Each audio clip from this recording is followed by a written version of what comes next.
Salut les amis, c'est Sofiane. On se retrouve pour un nouvel épisode du podcast. C'est en forgeant qu'on devient forgeron et c'est en galérant qu'on devient humoriste. Voici Galère d'humoriste avec aujourd'hui Tanguy Pastureau. Salut Tanguy, comment tu vas? Bonjour Sofiane, ça va bien et toi? Ça va super, merci et merci Bon, d'avoir accepté l'invitation. avec plaisir, avec plaisir. Je fais pas beaucoup de podcasts, donc c'est quasiment, je crois que c'est mon premier, donc c'est une nouvelle expérience. Eh C'est bien, chouette. ravi d'avoir cet honneur. Alors, ravi d'avoir l'honneur de t'initier au monde du podcast. Dans mon podcast, ce sont les galères et les anecdotes qu'on a. Et toi, tu en avais justement une à me raconter? Alors moi j'en ai plusieurs. Alors j'ai pas vraiment galéré en tant qu'humoriste dans le sens où moi je suis monté sur scène après 15 ans de radio et plein de chroniques télé. Donc dans un sens, je veux pas dire que les gens m'attendaient, mais enfin ils savaient qui j'étais. Donc du coup j'ai tout de suite fait des bonnes salles, etc. Voilà, j'ai pas galéré au sens où je passe des années à essayer de percer, etc. En tout cas pas sur scène. Après, c'est pas vraiment une galère, mais disons que mes débuts ont été un peu spéciaux parce que j'ai un producteur, Christophe Meillan, qui part du principe que la première salle, d'autant que moi j'étais jamais monté sur scène, que la première salle, il faut vraiment que ce soit l'initiation, quoi. Donc moi je savais pas du tout comment faire un spectacle, j'étais arrivé avec toutes mes feuilles et il m'avait pris une toute petite salle à Paris qui n'existe plus aujourd'hui, qui s'appelait La Cible. Si tu veux, la salle est en configuration circulaire avec la scène au milieu qui s'allume par en dessous, avec les gens tout autour de moi. Donc, j'ai commencé dans cette scène sur cette scène qui est assez spéciale quand même, dans le sens Ouais, où ouais. on a quasiment des gens derrière soi en fait. C'est la première anecdote, c'est cette salle. Mais toute Mhm. personne qui est passée dans cette salle en garde des souvenirs incroyables parce que c'est une école formidable, hein. Mhm. Bien On, sûr, on, bah, on... j'y suis passé moi-même, j'ai fait un Ah bon? spectacle. Oui, oui. Et vraiment, C'est marrant. ah ouais, mais quasiment tous les humoristes y sont passés Ah, et je savais c'était pas. vraiment génial. Oui, et maintenant, c'est Franck et Valérie à l'époque qui géraient Oui. Et et qui sont au maintenant ils ont Bouffon Bleu à repris. Angers. Voilà, le Bouffon Bleu à Angers, j'en profite pour Exactement. les saluer. Eh ben ouais. Ce sont deux personnes, ils font partie de mes plus belles rencontres artistiques, vraiment. Ah bah c'est bien, bah ouais, non, c'est vrai enfin ils sont toujours très chouettes. Moi j'ai fait le Bouffon Bleu aussi dans mon rodage de spectacle, donc j'en garde aussi un très bon souvenir et notamment du public là-bas parce que le Bouffon Bleu c'est un peu excentré quoi. On n'est pas au centre d'Angers, donc il faut quand même aller la trouver la salle quoi. Ouais, mais Et alors l'avantage qu'ils ont, c'est que c'est quand même accessible par le tram, donc oui c'est ça va vrai, quand même, c'est ça. ça Oui oui non respire. mais c'est ça, mais en plus là ils venaient d'ouvrir, enfin ils avaient ouvert il y a pas longtemps, donc voilà la salle n'était pas encore Ils étaient pas encore super sur connue. Google aussi. Ils Ouais étaient c'est pas encore ça. répertoriés et tout, ouais. Ah Ah, ouais, ouais, les gens les trouvaient pas, etc. Mais non, c'était chouette et c'est vrai que c'est un couple. Donc pour tous ceux qui ne connaîtraient pas, il y a quand même beaucoup de gens qui connaissent pas Franck et Valérie. C'est bien un sûr. couple qui a choisi de ne pas tenir un hôtel Formule 1 comme tous les couples, mais une salle de stand-up et de comédie en règle générale, quoi. Et moi, je Mmh. trouvais ça dommage qu'ils partent déjà de Paris. Bon, ils ont fait leur truc à Angers, c'est très bien. Mais là, récemment, il y a quelqu'un qui m'a envoyé une photo de cette salle et aujourd'hui, elle est fermée. C'est terminé. Ils vont faire autre chose. Je crois que c'est une réserve. Actuellement, ils entreposent des trucs. Et c'est toujours dur quand on commence, je trouve, dans un endroit, de se dire que l'endroit n'existe plus, quoi. Que c'est C'est fini vrai. et que personne passera derrière et que la petite légende, parce que c'est pas une légende, c'est une petite salle, mais que la mini légende qui s'est construite autour de cette salle, bah, va s'arrêter là, quoi. Et moi, Ah, ça me fait de la peine, mais voilà. ouais, ouais, bah, c'est un endroit où on a passé une partie de nos vies et tout. Tu Ouais. y as joué longtemps ou pas? Moi, j'ai joué quand même 6 mois, c'est-à-dire de février au tout début de l'été 2018. Moi, j'étais jamais monté sur scène, donc c'est vraiment, je suis arrivé avec mes papiers, je ne savais pas le texte parce que je ne savais même pas comment apprendre un texte. Enfin, je pense que c'était rock'n'roll, hein. Bizarrement, il y a des gens qui m'envoient des messages en me disant, on vous a vu à cette époque-là, c'était chouette, mais je ne sais pas si elles disent ça pour rire ou si c'est vraiment pensé parce que maintenant, je me dis, ça devait pas être très, très. Enfin, visuellement, ça devait rien donner, quoi. Oh, Voilà. Et puis, je pense que c'est sincère ce compliment et je puis, sais pas. bah, les gens qui t'ont vu sur cette scène, ils t'ont vu Oui. en live, donc il y a la force du Ah bah live oui. aussi, c'est le plaisir, tout ça, c'est un exercice complètement différent. Après Ouais. toi, étant habitué aux chroniques télé, radio, tu as dû t'habituer à du travail efficace et vraiment, millimétré, alors que Mmh. la scène, il y a un petit lâcher prise qui fait que peut-être tu te sentais insatisfait, mais je Ouais. pense que le public a apprécié quand même. Bah, j'étais complètement insatisfait. C'est-à-dire que pour moi, c'était vraiment ouais, le truc qu'on ne peut pas gérer. C'est-à-dire que 50% du spectacle sont les réactions du public et on laisse le public décider de comment va être la soirée dans un sens. Donc voilà, c'est quand même assez spécial. Et moi, je connaissais pas ça. Je connaissais le public des talk-shows télé où il y a un chauffeur de salle qui dit quand applaudir et quand c'est drôle. Donc, même si les fois où on n'est pas terrible, tout le monde est mort de rire sur le plateau, donc on se dit je suis le roi du monde. Et là, on Hein, réalise vite que ça va être un petit peu plus compliqué quand on arrive sur scène, parce que c'est pas c'est ça. du tout le même cas. Voilà, Mmh. les gens, s'ils n'ont pas envie de se marrer, même s'ils vous aiment bien, hein, bah, ils se marrent Hein. pas et puis c'est terminé, quoi. Bah, Donc, c'est une sanction immédiate, c'est une sanction ouais. immédiate et sincère, quoi. Est-ce que tu as pas pensé à débaucher le chauffeur de salle pour l'amener avec toi à la cible? Non, même pas. Non, non, il aurait pris trop cher. C'est le chauffeur de salle d'Arthur. Je pense non, c'était Ardisson à cette époque-là. J'étais chez Ardisson dans les Terriens du dimanche. Donc, Ouais. non, non, on n'est pas sur des gens qui vont se libérer une heure comme ça pour aller à la cible. Ça aurait été trop marrant que tu fasses tes blagues et que lui, il lève des panneaux drôles Ouais, à ouais, voilà, danser, voilà, tu comme, vois? Ça aurait ouais, été marrant. ouais, un peu comme dans les talk-shows américains, on voit ça, ouais, effectivement. Voilà. C'est vrai. Ouais, mais en Alors, même temps, oui. ça t'a donné, une expérience du terrain, du vrai. C'est-à-dire là, l'avantage, c'est que tu as plusieurs cordes à ton arc. Aujourd'hui, on Mm, t'appelle pour un spectacle, tu es capable d'y aller. On t'appelle pour mm. une chronique, télé ou radio, tu es là. Tu vois ce que je veux dire? Oui, oui, oui. Ça t'a permis de, tu sais, c'est pas comme les personnes qui vont te dire: «Moi, je ne peux pas monter sur scène, c'est impossible, machin». Non, toi, au moins, tu sais que tu l'as fait, c'était dur, mais Mm. aujourd'hui, tu es armé et tu reculeras pas devant le challenge. Non, non, puis bien sûr, puis la tournée là, va continuer dès la réouverture, dès la fin du Covid. Enfin voilà, on est sur une bonne lancée. C'est le même spectacle d'ailleurs que je termine là. Il me reste une année de tournée que celui que j'ai entamé à la cible. Alors bien sûr, il a évolué à 80%. Il en reste plus beaucoup, hein, je crois, du spectacle initial. Mais en tout cas, voilà, c'est Ah, le, on est c'est, tous c'est le pareils, même hein. thème, c'est le même truc. Donc, Oui, bien sûr. Ah, c'est hmm. Tanguy Pastureau n'est pas célèbre. Voilà, c'est ça. Où je conseille aux gens de ne pas devenir célèbre, quoi, de rester anonyme parce que la célébrité, c'est un enfer. Bah, écoute, jusqu'à présent, j'ai suivi ton conseil. Et ben voilà, et ça marche. On est Ça bien, non? marche. Voilà, donc surtout, faut jamais réussir, jamais réussir. Et non, mais voilà, je trace des parcours de gens célèbres en expliquant à quel point ça peut être parfois compliqué quand même. Et moi, je croise beaucoup de gens, on va dire célèbres, quoi, à la radio, à la télé, des invités. Et bah, finalement, il n'y a pas tant de gens que ça qui sont extrêmement heureux dans la vie parmi ces célébrités. Donc, voilà, ça amène à se poser aussi des questions, quoi. Est-ce que vraiment il n'y a que ça ou il faut autre chose peut-être pour être un peu heureux, quoi? D'accord. C'est vrai que, ouais, la célébrité, c'est complètement une autre vie. Moi, je pense, à toutes les superstars, qui ne peuvent pas faire un pas en dehors de chez elles et même chez elles, sans Hmm. qu'il y ait des paparazzis autour et tout, c'est pas une vie, quoi. Ben non, c'est Tu vois? ça.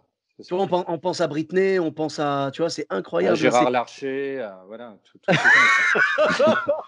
Voilà. oui, alors, excuse-moi, j'ai pas osé citer Gérard parce que je me suis dit que c'était trop au-dessus du lot, tu vois? Ouais, ouais, c'est ça, c'est Je ça. voulais C'est une donner forme de quelque chose de superstar. voilà, je voulais donner quelque chose de proche du peuple. Voilà, Britney Spears, c'est très bien. Très, très proche.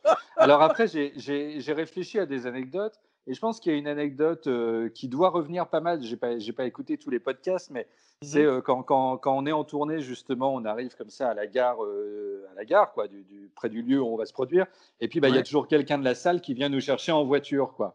Et Mmh. alors, parfois, il arrive que ces gens conduisent quand même assez mal, dans le sens où on se dit, est-ce que je vais arriver vivant à la salle?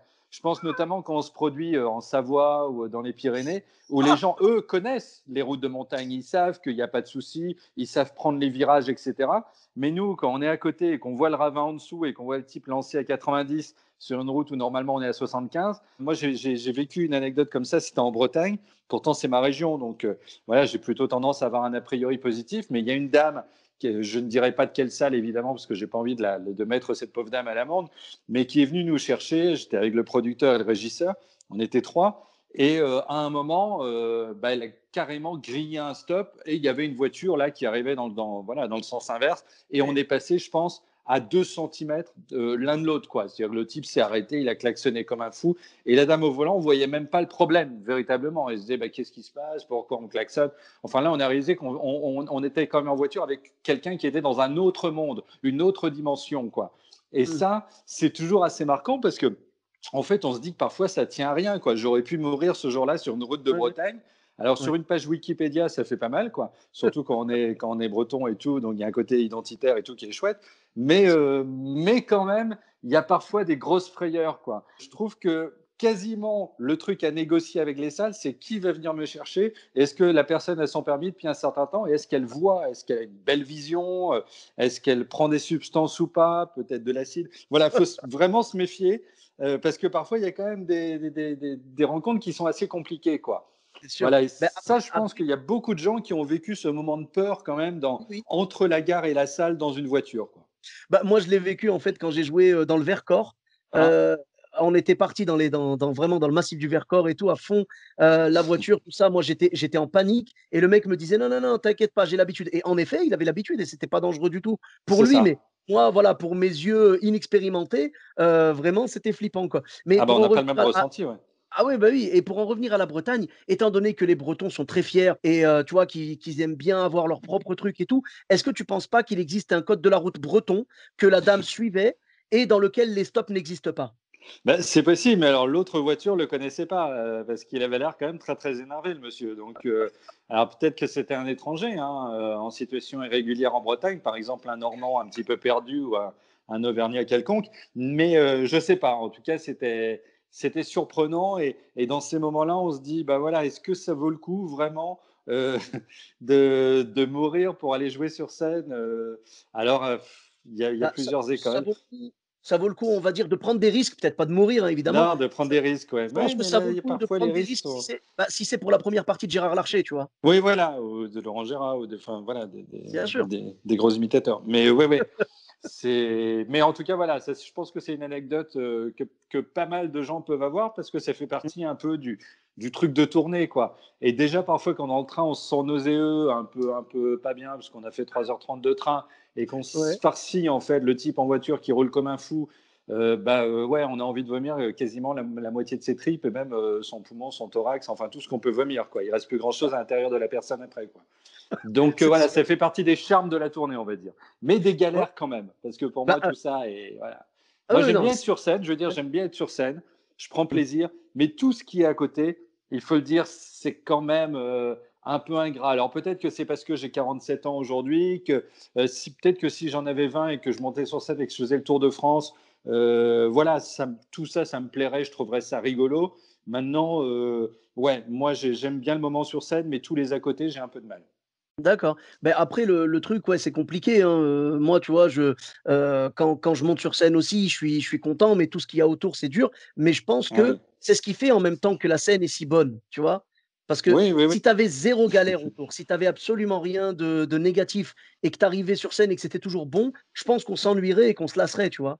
Oui, oui, oui, peut-être, peut-être. Mais Alors c'est que vrai que là oh, l'hôtel, par exemple, après l'hôtel, quand ouais. tu te retrouves tout seul après la scène, et cetera, c'est pas des bons moments quand même. Ah oui, la solitude de la chambre d'hôtel, c'est très connu. Mais tu vois, C'est quand tu ça. es sur scène, pourquoi tu donnes le meilleur de toi-même? Parce que tu repenses à Martine qui conduisait comme une tarée dans les virages, tu vois? Mmh. Et tu repenses à la chambre d'hôtel dans laquelle le petit déjeuner est moisi. Tu Oui. repenses, tu vois, à la comment dire? À la tache bleuâtre que tu as trouvée sur l'oreiller en arrivant. Tu vois ce que je veux dire? Tu repenses à Mmh. tout ça et quand tu es sur scène, c'est pour ça qu'on dit aux gens: «Je suis vraiment ravi d'être avec vous ce soir». Tu vois? Ouais. On ne peut pas faire plus sincère que ça. Donc quelque part, les galères sont vraiment dures, mais elles nous permettent d'apprécier la scène et le public, tout simplement. Et c'était quoi finalement cette tache bleuâtre sur l'oreiller alors? Je n'ai pas la réponse et je Ah bon? Parce que généralement la tache bleuâtre, c'est moi qui la mets. Donc je pense au suivant qui va passer derrière. Voilà. Non, mais le seul moyen, en fait, ouais. d'être satisfait de sa chambre d'hôtel, c'est de la salir et de penser à ceux qui sont derrière. Voilà, pour qu'ils vivent une galère encore plus terrible que nous. Mais D'accord, mais après, ça dépend aussi dans quel hôtel on est, hein. Il y a des coins où il y a des jolis hôtels, enfin voilà. Mais moi, je me non, souviens en Bretagne, justement, il y a une salle qui nous avait logés, mais alors dans un hôtel, mais près d'un rond-point. On était sur un rond-point comme ça. Derrière, il y avait un champ. Et moi, j'aime bien parfois. Comment dire, si je trouve pas le sommeil, parce que c'est dur après le spectacle, l'adrénaline retombe pas comme ça, quoi. Donc on peut pas trop dormir, on est un peu agité. Enfin, je pense que tous les gens qui sont sur scène connaissent un peu ce truc-là. On tourne un peu dans son lit 2 heures. ouais, Et moi, généralement, j'aime bien marcher. Du coup, je fais 20 minutes de marche autour de l'hôtel pour décompresser un peu. Mais là, c'était vraiment un lieu où on avait l'impression que si on sortait, une bête sauvage vous attendait et vous sautait à la gorge, quoi. Tellement c'était mais isolé et perdu, avec une vue sur les araignées. Enfin, il y a des hôtels comme ça qui sont quand même incroyables. C'est-à-dire qu'on se retrouve au milieu de rien et on se dit pour ma santé personnelle et mon espérance de vie, il ne faut pas que je sorte de cet hôtel, en fait. ouais. Bon, J'en sors après, que demain matin quand il fera jour, parce que de nuit, c'est impossible, quoi. en même temps, très honnêtement, je veux dire, signer un autographe à un sanglier, c'est quand même stylé, hein. Bah, c'est pas mal, c'est pas mal. C'est vrai. Tu J'ai vois, sur la j'ai page pas pensé à ça, mais sur la page Wikipédia, voilà, ça peut avoir de la gueule quand même. voilà. Mais il faut pas penser qu'à sa page Wikipédia, sinon on en fait des bêtises, hein. En tout cas, Finalement, finalement. j'ai une pensée toute tendre pour les Ah. personnes qui ont enfin donc qui ont pris des chambres d'hôtel après Tanguy Pastureau, tu Non, vois? mais je plaisante, je suis un Et que garçon très sage et très propre, hein. J'ai appris la propreté très tôt, à l'âge de 16 ans et demi et donc du coup, voilà, j'ai toujours respecté mes contemporains et respecté les chambres d'hôtel surtout. Je me dis que quand même, il faut à un moment, rétablir l'honneur de la France et l'honneur des Français ah! par Eh beh, rapport aux écoute, chambres d'hôtel. on compte sur toi, 2022 est proche. Absolument et on va reprendre, ça fait du bien et je pense que tout le monde en a besoin. Voilà, j'espère que tout ça va s'arrêter et qu'on va pouvoir reprendre, bah, une scène à peu près normale, quoi. Ah beh, absolument et Avec une jolie franchement tournée, des masques ah bah, oui. partout et du gel hydroalcoolique et tout va bien. Oh oui, oui, ça, c'est pas un problème, on s'est Non, habitués. J'ai ouais. vraiment hâte de venir voir ton spectacle. Ah bah, Heu, écoute, toi tu mais es à Marseille, hein? moi, je suis à Bordeaux, moi. Ah Bordeaux, pardon, mais qu'est-ce que je Oh, pas de raconte? souci. Ah bah et bah, à Bordeaux, je passe, l'année prochaine, voilà. Eh beh, Au génial. Théâtre Femina. Ah, très bien, très belle salle. Eh ben, il J'ai paraît. alors, j'ai pas joué mon spectacle là-bas, mais j'ai déjà joué des premières parties et Oui. franchement, pour moi, c'est la plus belle salle de Bordeaux. Ah bah, tant mieux, tant Ah, mieux. c'est 1 200 places. Quand tu as 1 200 Ouais, c'est bordelais qui en plus, ont beaucoup d'humour et tout, quand tu as 1 200 bordelais dans la salle, ouais. c'est vraiment un raz-de-marée qui t'emmène à chaque blague, quoi. Ah bah, tant mieux, tant mieux. Mmh. D'autant Bon, que ben, moi en tout cas, je suis né à oui. Pessac, j'avais des grands-parents Ah! du côté de Blaye et tout, donc je connais un peu le coin. D'accord. Ah bah oui, bien sûr, tu es ouais, ouais, Voilà, tu voilà. es du coin à la base. Oui, Un non, peu d'accord. local, j'y ai pas passé longtemps parce que mes parents, sont rentrés vite en Bretagne, mais voilà, ma mère était bretonne, mon père est tombé amoureux un petit peu de la région en même temps et mais voilà, donc mais je suis juste né là-bas et c'est vrai que j'ai passé toutes mes vacances au bassin Arcachon, tout ça, donc voilà, je connais vraiment enfin, j'ai vraiment une attache, spécifique à Bordeaux. Je me souviens arriver en gare de Bordeaux-Saint-Jean pour aller rejoindre mes grands-parents au bassin et tout, donc tout ça Mmh pour mh. moi, c'est des souvenirs et à chaque fois que je passe en gare de Bordeaux, bah, j'y repense, quoi. Ouais, bien Les, sûr, les, les gares, c'est des espèces de balises comme ça où il y a tous les souvenirs qui s'entassent un peu, quoi. c'est ça. Ouais, Ouais, ouais, par exemple, c'est la gare de Metz, ouais. j'ai rien à voir avec Metz, mais la gare de Metz, je me souviens, déjà, il y est descendu 3 4 fois pour des spectacles. Je vois l'intérieur, je me souviens de 2 3 trucs. Enfin, c'est marrant, quoi. Au fur et à mesure des dates, on a des souvenirs qui s'accumulent à des endroits où, même à la base, parfois, on avait, voilà, on n'a aucun repère. Oui, oui, bah, j'ai l'impression que c'est une mémoire visuelle, C'est qui ça. dès que tu vois les images, ça te rappelle le moment où tu y étais passé, tu vas te rappeler du spectacle et tout. Ouais, La de bonne l'évolution aussi, ouais. Oui, voilà, bah, oui, Mm. bien sûr et Ouais. l'avantage avec Bordeaux, tu seras le bienvenu, chez toi finalement. Ouais. L'avantage avec Bordeaux, c'est que le code de la route est le même qu'en France, donc tout va bien. Voilà, et qu'en Bretagne, donc. Bah, Donc je j'ai les mêmes risques de mourir, quoi, ou d'avoir non, un non, non, non, gros non, non, problème. il y a pas de code de la route Non, bordelais. Non, non, il y a vraiment un non, code de d'accord, la route, d'accord, c'est le même. tout Non, va non, bien, il est standard celui-là. d'accord. De toute manière, je pense que de la gare à la salle, il y a même pas besoin de prendre de voiture, donc ça devrait aller. Un petit peu quand même, si, si, Ah c'est en quand même, centre-ville d'accord, après. d'accord. Si, si, Ah ouais, non, mais zut, tu peux bon. prendre si tu veux, si ça te rassure, tu peux prendre le tram. D'accord, il y a tout, c'est incroyable cette ville. Il y a tout ce qu'il faut. Formidable. Il y a beaucoup de Parisiens aussi maintenant, hein? Oui, oui, oui, oui, Ah on là en là là reçoit de là. temps en temps, on a du stock et Ouais, ah d'accord. oui, hein. Bah, en même temps, franchement, beaucoup de gens les critiquent, mais très honnêtement, est-ce qu'on ferait pas la même chose nous? Vivre à Bordeaux quand on est à Paris? Oui, oui, bah oui, bien sûr, Ah, bien tu sûr. travailles à Paris et tu sais que tu vas mettre le même temps pour rentrer à Bordeaux Ah que bah rentrer c'est sûr. dans un truc, en banlieue ou quoi. Donc là, hop, tu pars, Ah tu bah prends bien le sûr, train bien sûr. et tu habites pour le 10e du prix de la maison, quoi. C'est évident, Voilà. bien sûr. Bon, Ouais, ouais. merci Tanguy pour ces belles anecdotes Bah, et merci à où est-ce qu'on toi. peut c'était un plaisir vraiment, où est-ce qu'on peut te retrouver sur les réseaux sociaux? Sur tous, hein, Facebook, Twitter, Instagram, voilà, j'ai des pages à mon nom, Tanguy Pastureau, vous chercherez parce que D'accord. je ne vais pas sortir tous les noms de pages, mais, Non, non, mais je les trouverai voilà. pour eux, il y a pas de souci. Eh ben, très bien, et puis surtout sur scène bientôt, Bien et sûr, voilà, à bien la sûr. radio, ça on le sait, c'est pas un truc, mais j'ai hâte que ça reprenne et qu'on s'amuse. Voilà. Bien sûr, bien sûr. Tu as une chaîne YouTube aussi, Tanguy Pastureau? Alors je crois, mais non, non, en fait non. D'accord. Bon, bah, Non, très ma chaîne bien. YouTube, en fait, c'est France Inter qui balance les chroniques Ah en OK. permanence. Et donc, voilà, en gros, j'ai pas pour l'instant besoin de chaîne YouTube parce que tout le contenu que j'ai, c'est le contenu de la radio. Et voilà, le jour où j'éditerai du contenu moi-même, ouais, bien sûr, j'ouvrirai ça, mais j'en suis pas encore là, en fait. Je sais pas si c'est une D'accord. question de génération ou d'envie, mais pour l'instant, j'ai tellement de taf entre la radio et la scène que du coup, je vois pas ce que je pourrais faire en plus, quoi. Puis j'ai peur de saouler les gens aussi, hein. On peut pas être Ouais, bien partout tout sûr. le temps. Enfin voilà, faut pas. Eh ben, écoute, il y a pas de souci. Je mettrai, Facebook, Twitter et Instagram et je mettrai la chaîne YouTube de France Inter. Eh ben, c'est super, formidable. Parfait. Beh, avec Du grand bon plaisir. travail. Merci et beh, pour ma part, vous me retrouvez sur tous les réseaux sociaux, Sofiane Tahi, E de TAI, sur Facebook, Twitter, YouTube, Instagram et TikTok. N'hésitez pas à laisser 5 étoiles et un commentaire sur Apple Podcast et sur Podcast Addict. Je vous dis à très bientôt pour un nouvel épisode. Bis à tous, même à toi là-bas.